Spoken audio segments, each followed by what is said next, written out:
यजुर्वेद का 40वां अध्याय चल रहा है।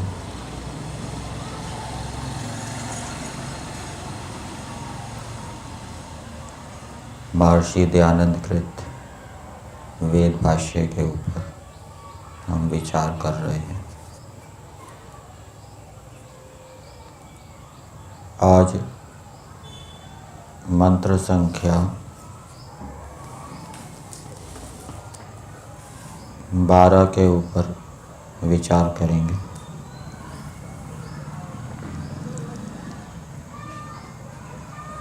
मंत्र है अंधं तमः प्रविशन्ति ये विद्याम् उपासते ततो भूय इव ते तमो या उ विद्यायां रतः। इस मंत्र का देवता आत्मा है। आत्मा अर्थात परमात्मा। परमात्मा के विषय में बताया है। क्या बताया है कि परमात्मा से भिन्न जो जड़ पदार्थ हैं उनकी उपासना नहीं करनी, परमात्मा की उपासना करनी। और इस मंत्र की भूमिका में विद्या अविद्या की उपासना का फल कहा है। विद्या की उपासना का क्या फल होता है और अविद्या की उपासना का क्या फल होता है। विद्या से मंत्र के अंदर शब्दार्थ संबंध लिया गया है। शब्दार्थ संबंध की उपासना करना। दो प्रकार के मनुष्य होते हैं। कुछ मनुष्य तो ऐसे होते हैं जो अनपढ़ होते हैं, अज्ञानी होते हैं और अज्ञान के कारण, पढ़ाई लिखाई ना करने के कारण वे गलत कार्य करते हैं, संसार के विषयों में आसक्त होते हैं। दूसरे प्रकार के मनुष्य वे होते हैं जो पढ़ लिख कर, जान कर कि ये ठीक है, ये गलत है, इसकी उपासना करनी है, इसकी उपासना नहीं करनी, ये पदार्थ लाभदायक है, ये पदार्थ हानिकारक है, जानकर भी वो संसार के पदार्थों की, जड़ पदार्थों की उपासना करते हैं। एक पढ़े लिखे मूर्ख हैं जो सब कुछ जानकर भी जगत की उपासना करते हैं, जगत के पदार्थों को महत्वपूर्ण समझते हैं कि उनको भोगने से, उनको प्राप्त करने से हम कृतकृत्य हो जाएंगे, हमारा जीवन सफल हो जाएगा। दूसरे मनुष्य वो हैं जो बिना जाने, अज्ञानता के कारण, किसी से सीखने पढ़ने के अभाव के कारण वे संसार के पदार्थों को भोगते हैं, उन्हीं को महत्वपूर्ण समझते हैं। तो जो अज्ञानता के कारण सांसारिक जड़ पदार्थों की उपासना करते हैं, उनके पीछे भागते हैं, उनको प्राप्त करने के लिए दिन रात लगे रहते हैं,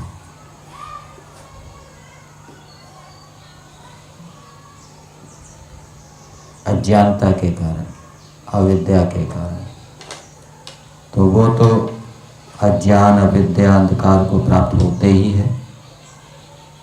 उनकी आत्मा के अंदर अविद्या उत्पन्न होती है। जो मनुष्य पढ़ लिख कर संसार के पदार्थों के पीछे भागते हैं वो अधिक अज्ञान अंधकार को प्राप्त करते हैं।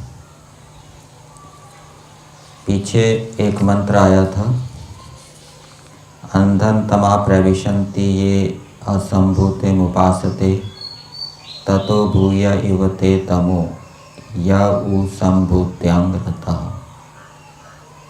इस मंत्र के अंदर प्रकृति की उपासना का निषेध किया है और प्रकृति से बने हुए जो कार्य पदार्थ हैं, कार्य जगत है, उसकी उपासना का निषेध किया है। अर्थात सारे जड़ पदार्थों की उपासना का निषेध 9वें मंत्र में किया है। आज जिस मंत्र के ऊपर हम विचार कर रहे हैं इसके अंदर भी जड़ पदार्थों की उपासना का निषेध किया है। जड़ पदार्थ में दोनों आ जाएंगे, कारण भी आ जाएगा और कार्य भी आ जाएगा। और इस मंत्र में विशेष ये बताया है कि जो अज्ञानता के कारण, सीखने पढ़ने के अभाव के कारण जड़ पदार्थों की उपासना करता है वो कम अज्ञान रूपी अंधकार को प्राप्त करता है, और जो जानबूझकर सीख पढ़कर भी जड़ पदार्थों की उपासना करता है वो अधिक अंधकार को, अज्ञान को प्राप्त करता है। अब मंत्र के पदार्थ को देखते हैं।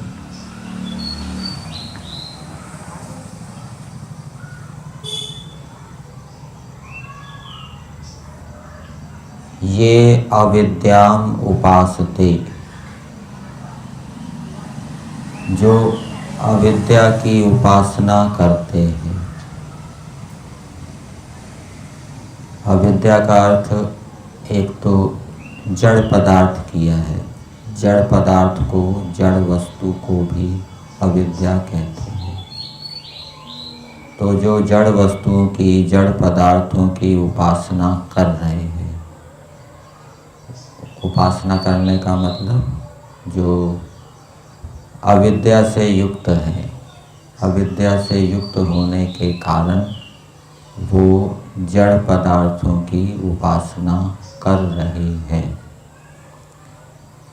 शरीर को पवित्र मान रहे हैं, शरीर अपवित्र है लेकिन उसको पवित्र मान रहे हैं।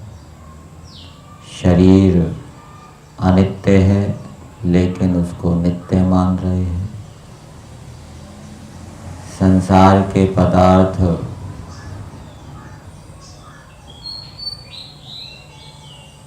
सुख देने के साथ साथ दुख भी देते हैं, लेकिन वो ये मान रहे हैं कि इनमें सुख ही सुख है, और इस उल्टी बुद्धि के कारण, उल्टे ज्ञान के कारण वो जड़ पदार्थों में राग आसक्ति से युक्त हैं। ऐसे जो मनुष्य हैं वे अंधन तमः प्रविशन्ति, वो अज्ञान अंधकार में प्रवेश करते हैं। अर्थात वो, उनकी आत्मा में अज्ञान अविद्या बढ़ती जाती है, बढ़ती जाती है, वो मोक्ष से दूर होते जाते हैं। और दूसरी बात बताई, ये विद्यायाम रतः, जो विद्या में रत है, इसका अर्थ दिया है शब्द, अर्थ और इनके संबंध के जानने मात्र अवैदिक आचरण में रमन करते हैं। जिन्होंने शास्त्रों को पढ़ लिया है, जो शब्दार्थ संबंध को जानते हैं और शास्त्रों को पढ़ने के बाद भी जो सांसारिक पदार्थों की उपासना कर रहे हैं, उनमें राग आसक्ति से युक्त है, दिन रात उनको प्राप्त करने के लिए लगे रहते हैं, उनका दिमाग उसी में लगा रहता है और उसके लिए चाहे उनको गलत कार्य भी क्यों ना करने पड़े वो भी वो करते हैं। तो ऐसे जो पढ़े लिखे मूर्ख हैं वे उनसे भी अधिक अज्ञान को प्राप्त होते हैं, जो बिना जाने बिना पढ़े सुने संसार के पदार्थों के पीछे भागते हैं। तो इसका मतलब ये नहीं समझना चाहिए कि पढ़ेंगे लिखेंगे तो अधिक दंड मिलेगा। एक व्यक्ति सुधरना चाहता है, जो ये कह रहा है कि अधिक पढ़ेंगे तो अधिक दंड मिलेगा, तो इसका मतलब क्या है? वो दंड से बचना चाहता है। दंड से बचना चाहता है तो इसका मतलब क्या है? वो गलत कार्य नहीं करना चाहता। गलत कार्य नहीं करना चाहता तो मतलब क्या? अच्छा कार्य करना चाहता है, अर्थात सुधरना चाहता है। जो ये कह रहा है कि अधिक पढ़ेंगे तो अधिक दंड मिलेगा, तो इसका मतलब क्या है कि वो सुधरना चाहता है।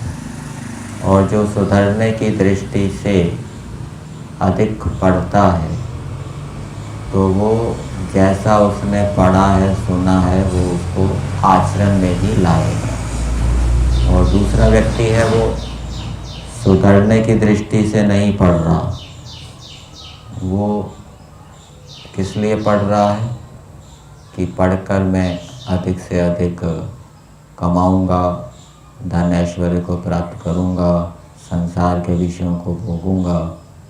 तो उसकी दृष्टि अलग है, तो वो फिर पढ़ लिख कर भी गलत कार्य करेगा।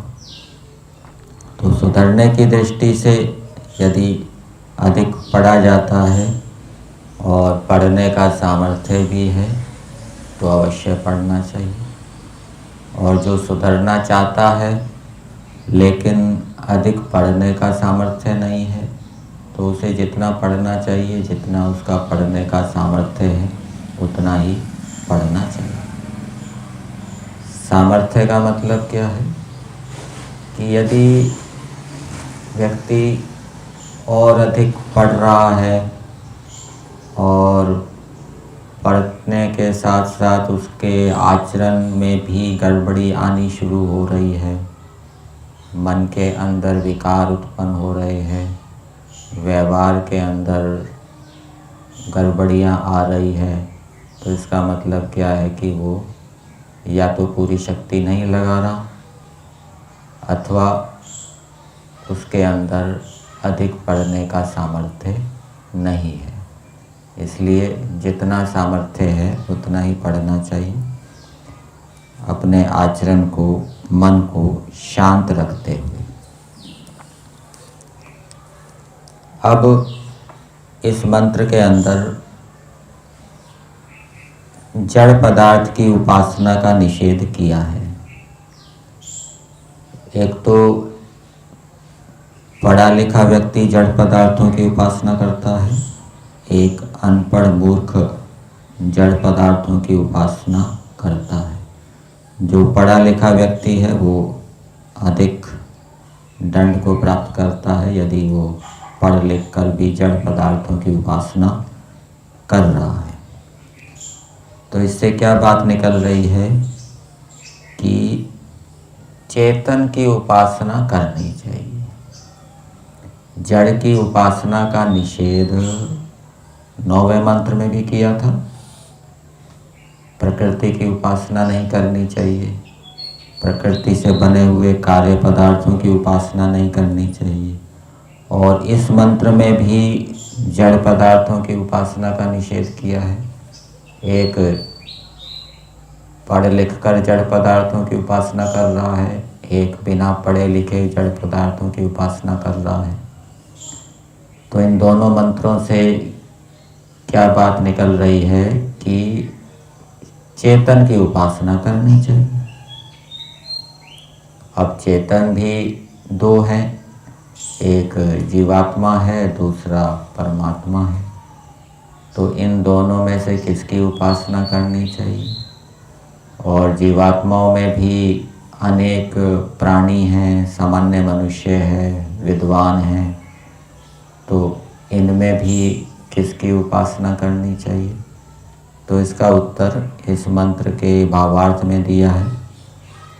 एक तो परमात्मा की उपासना करनी चाहिए, दूसरा परमात्मा से भिन्न जो विद्वान है उसकी आत्मा क्या है? उपास्य है, विद्वान की उपासना करनी चाहिए।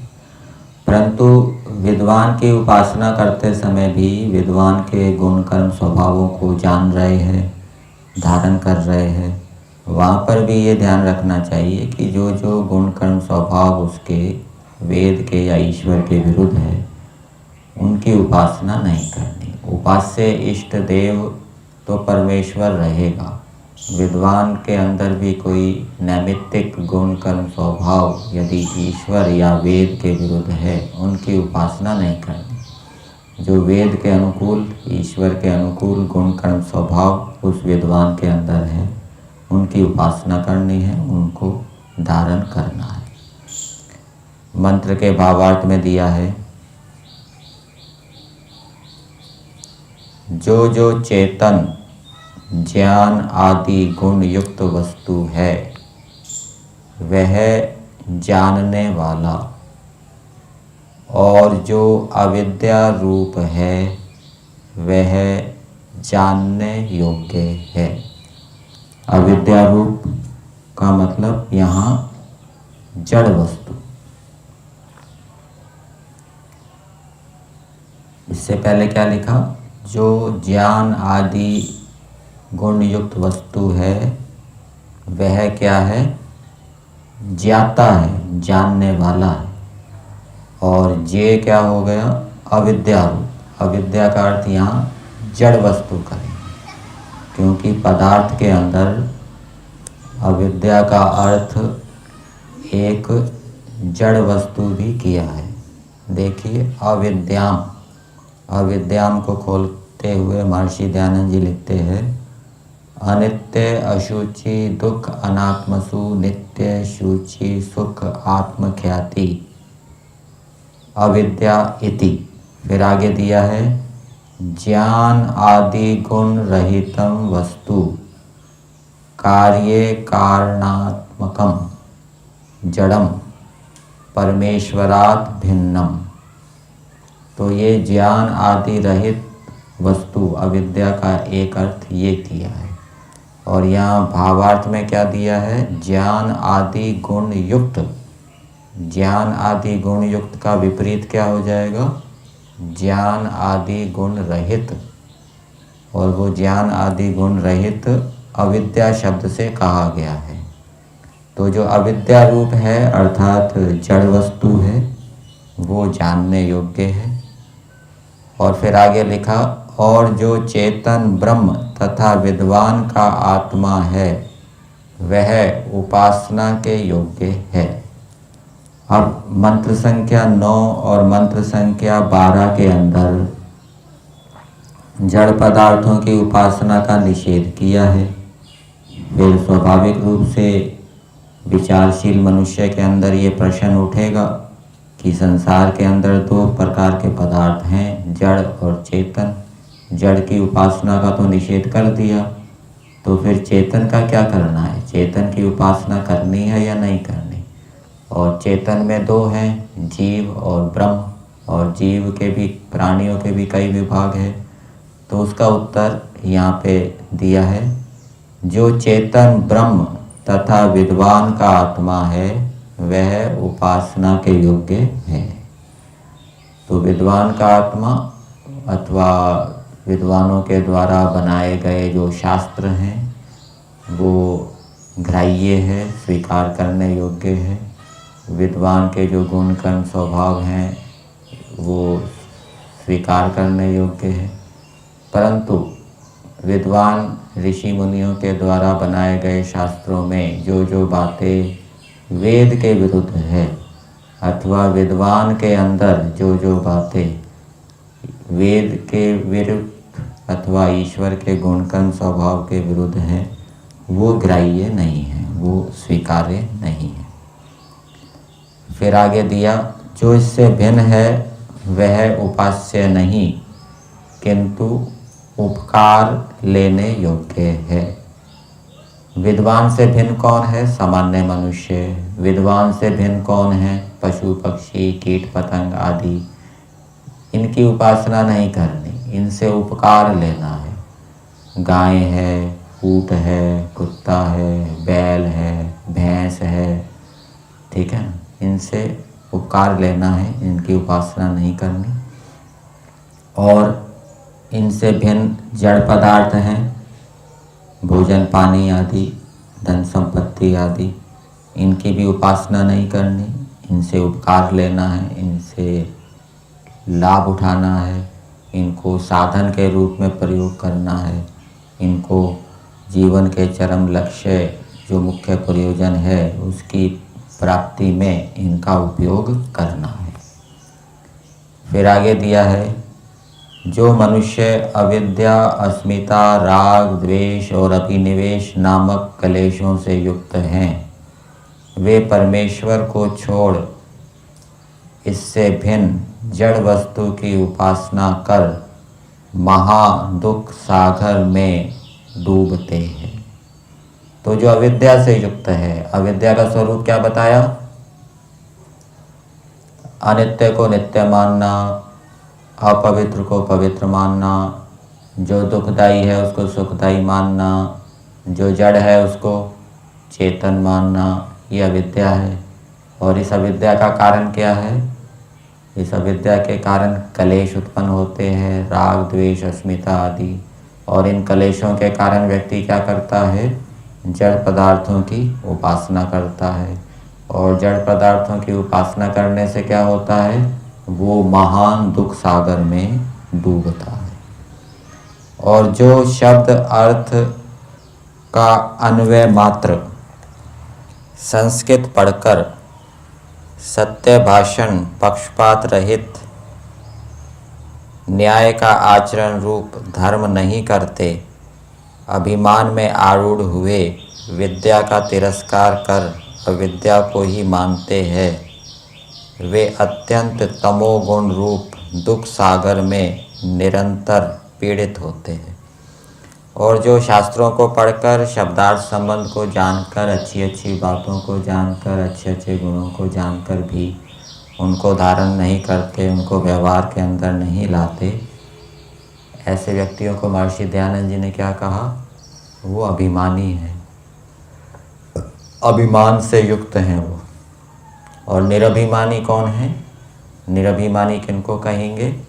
जो शास्त्रों को पढ़ के उनके अनुकूल आचरण करते हैं। आपने एक वाक्य सुना होगा, विद्या ददाति विनयम। विद्या क्या है? विनम्रता को प्रदान करती है।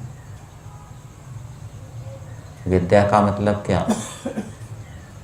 शाब्दिक ज्ञान या तात्विक ज्ञान? यदि विद्या का अर्थ शाब्दिक ज्ञान होता तो सभी शास्त्र को पढ़े हुए विनम्र होते, सभी शास्त्र को पढ़े हुए गलत आचरण करने वाले नहीं होते। लेकिन शास्त्र को पढ़े हुए गलत आचरण भी करते हैं, रावण की तरह, दुर्योधन की तरह। इसलिए यहाँ विद्या का अर्थ क्या देंगे? तत्व ज्ञान, ठीक है। तो जो विद्या को पढ़ने के साथ साथ शब्दार्थ संबंधों को जानने के साथ साथ उनको आचरण में भी लाते हैं, उनके अंदर तत्व ज्ञान उत्पन्न होता है। और तत्व ज्ञान उनके अंदर विनम्रता को उत्पन्न करता है, ठीक है। तो मंत्र का संदेश मनुष्यों के लिए ये है कि मनुष्य शास्त्रों को पढ़े, धर्म के लक्षण में भी एक लक्षण क्या बताया है? विद्या। परमेश्वर से लेके पृथ्वी पर्यंत या त्रिन पर्यंत पदार्थों को यथार्थ जानना, एक धर्म का लक्षण बताया है। परंतु सामर्थ्य को देखकर पढ़ें, जितना सामर्थ्य है उतना पढ़ें, अर्थात आचरण को शुद्ध रखते हुए विद्या को यदि पढ़ेंगे तो दुख सागर में डूबने से बच जाएंगे। और यदि अधिक विद्या पढ़ रहे हैं और उसके कारण मन में विकार उत्पन्न हो रहे हैं, आचरण बिगड़ रहा है, तो फिर वो अधिक पढ़ना दुख सागर में डूबने का कारण बनेगा। और ईश्वर की उपासना करें, जड़ पदार्थों की उपासना ना करें।